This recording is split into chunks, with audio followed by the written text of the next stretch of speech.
A gente aqui para tratar de um tema que, infelizmente, né, tá aí com os holofotes, com as luzes voltadas por um caso lamentável, um episódio muito triste. O sargento da PM que morreu baleado na cabeça aqui em BH, né, uma abordagem a suspeitos que estavam na saidinha de Natal. E aí a gente falando muito sobre esse tema, é um tema polêmico, a gente tem recebido muitas participações. E a Polícia Militar lançando, então, essa Operação Escudo. Você que acompanhou tudo, né, Júnior? O que vai ser a Operação Escudo? Qual que vai ser essa estratégia da PM para lidar aí com esses presos que fizeram essa saída temporária e não retornaram ao sistema prisional? Justamente, Carol, essa operação ela teve início ontem. Hoje aconteceu a coletiva de imprensa na sede da Polícia Militar aqui de Belo Horizonte e ela acontece justamente em algumas ocasiões especiais, algumas ocasiões específicas, como foi no caso após a morte do sargento Roger Dias, né, de 29 anos, que aconteceu na última sexta-feira, que ele foi morto a queima-roupa por uma pessoa que estava justamente em uma dessas saidinhas de fim de ano. Inclusive também tinha um cúmplice. Essa operação, Operação Escudo, quem falou comigo lá hoje foi o diretor de operações da PMMG, o Flávio Godinho, e a gente vai rodar agora um primeiro VT que ele explica bem o que é essa operação, quando ela acontece. Roda aí. Boa tarde. A Operação Escudo é uma operação que a Polícia Militar ela irá implementar essa operação todas as vezes que houver qualquer atentado contra qualquer agente da segurança pública ou contra qualquer instituição de segurança pública. Neste caso, nós tivemos a morte do sargento Dias e, por isso, essa operação foi lançada na data de ontem. Em menos de 24 horas, essa operação conseguiu recapturar 25 detentos que estavam foragidos em função de uma saída temporária que ele deveria ter retornado para o presídio e não retornou. Nós tivemos, na virada de ano, né, as diversas saidinhas, em torno de 3.000 pessoas que tiveram esse benefício.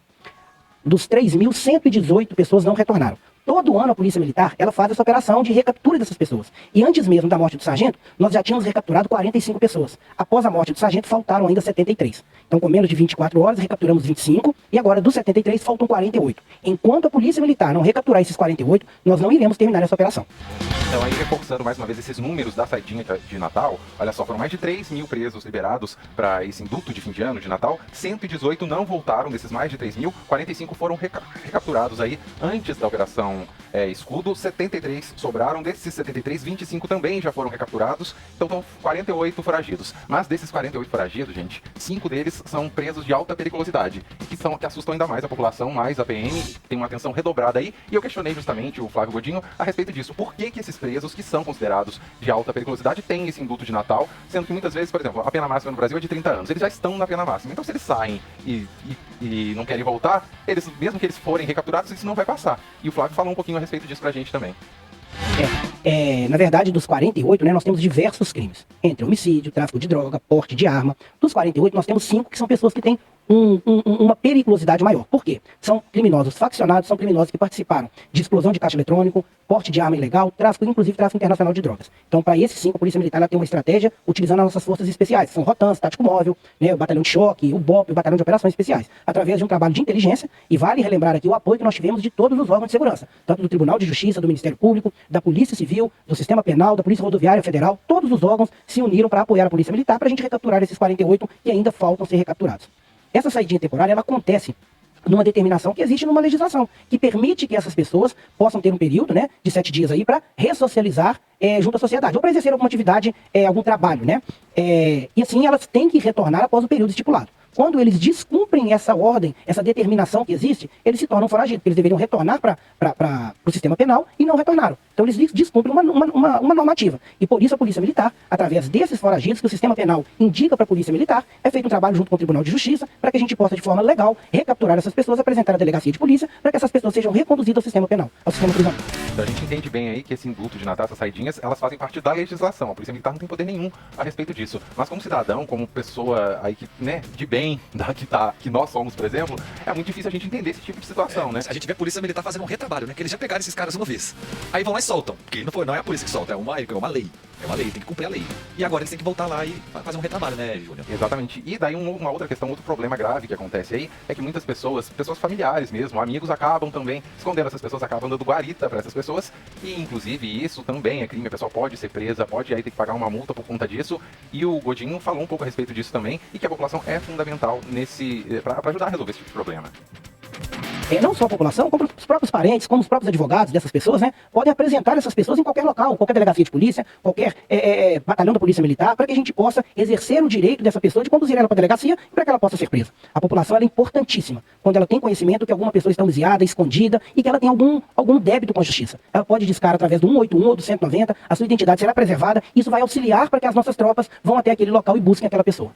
Então vale destacar aí de novo, 190 ou eu esqueci o número aqui agora. Vamos. Que ele é 181? 181, Da que denúncia anônima, né? da denúncia anônima. Então vale aí para toda a população ficar atenta, ainda são 48 foragidos. Tá aí, gente, é um tema complexo, acho que é um tema que exige uma reflexão, né? Falei no Central aqui, resumidamente, quem quiser acompanhar também, tá disponível no 98live.com.br, a edição completa do Central 98, segunda edição. Eu acho que a discussão aqui, como o próprio Coronel Godinho fala, é uma coisa prevista na própria legislação. Então eu acho que o problema que a gente tem desse enxuga-gelo da polícia deve ser muito ruim mesmo você como um agente do Estado que tá ali para garantir a segurança da população, ganhando um salário que eu não considero digno para a função que exerce. Você ficar nesse retrabalho de enxugar gelo, realmente deve ser muito frustrante. Quando a gente vê um pai de família que tem um bebê de meses, deixando família, né, morto a tiros ali na cabeça, queima-roupa, como foi uma imagem fortíssima, chocante, lamentável. A gente fica pensando, será que a coisa tá certa? Minha única crítica é que eu acho que a gente tá focando demais somente nessa saída temporária, na saidinha de Natal, e eu não vejo isso como o problema em si. Eu acho que o problema é muito além disso, é na legislação que é branda demais. É no tempo em regime fechado que é curto demais.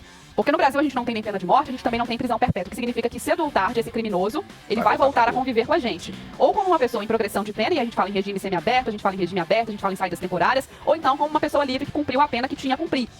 E ela pode ser reincidente em qualquer caso como esse. Não apenas na saidinha de Natal, não apenas nas saídas temporárias. Então, eu acho que enquanto a legislação não for rígida o suficiente para que a pessoa consiga refletir antes de praticar um crime como esse, um homicídio, um feminicídio, um abuso de criança e de adolescente, um tráfico internacional de drogas, enquanto a gente não tiver uma lei em que a pessoa fique em regime fechado pelo menos uns 30 anos, Sim, 40... Eles não têm medo da... Exatamente. A sensação de impunidade, ela permanece. Essa pessoa vai voltar pra rua, seja ou no regime semiaberto, ou na saidinha, ou como um cidadão livre, que se não tiver recuperado, porque o sistema prisional no Brasil não recupera as pessoas, ela vai voltar a conviver com a gente em sociedade. De um jeito ou de outro. Acho que a cobrança é no Congresso, para que a gente tenha uma mudança da legislação, e uma legislação muito mais dura, muito mais punitiva, para que se crie essa sensação do medo, do pensar antes de fazer, como a gente vê em outros países. Pelo menos para os crimes mais graves e para tratar cidadãos com alto nível de periculosidade. E acredito também que algumas pessoas, o Brasil ainda precisa desenvolver muito nisso, sequer tem condições de serem inseridas na sociedade novamente, reinseridas. Eu acho que existem pessoas em certo nível que são irrecuperáveis. Se a gente não pode ter pena perpétua, que a gente repense, então, uma outra forma de manter essas pessoas apartadas da sociedade comum. Elas têm transtornos, a gente tem que avaliar qual é a situação de cada caso, mas então que se cumpra a pena, depois fique isolada também no hospital psiquiátrico, se essa for a solução, que não dá pra gente achar que é normal devolver para a sociedade cidadãos que claramente criminosos não estão aptos a conviver com o social e que serão reincidentes, independente de ser pela saída de Natal, pela saída no meio do ano, pelo regime semiaberto ou porque deixa a cadeia como cidadão livre, pronto para se tornar um criminoso novamente. Ô, Carol, assina embaixo tudo que você falou, assim, eu acho que sobre essa legislação nossa, a gente tá lá em Brasília, né, quem são as pessoas que podem mudar isso, né, não é a polícia militar que vai mudar isso, não é a polícia civil, eles apenas vão aplicar a lei. Mas assim, vamos pensar numa coisa paliativa. Se a gente tivesse, né, se o Estado tivesse colocado tornozeleira em todos eles, talvez poderia rastrear e encontrar com mais facilidade, mas nem isso, né? Conta com a boa vontade dessa pessoa. Olha, você vai sair, te espero aqui semana que vem. Muito simples, né? Muito falha até.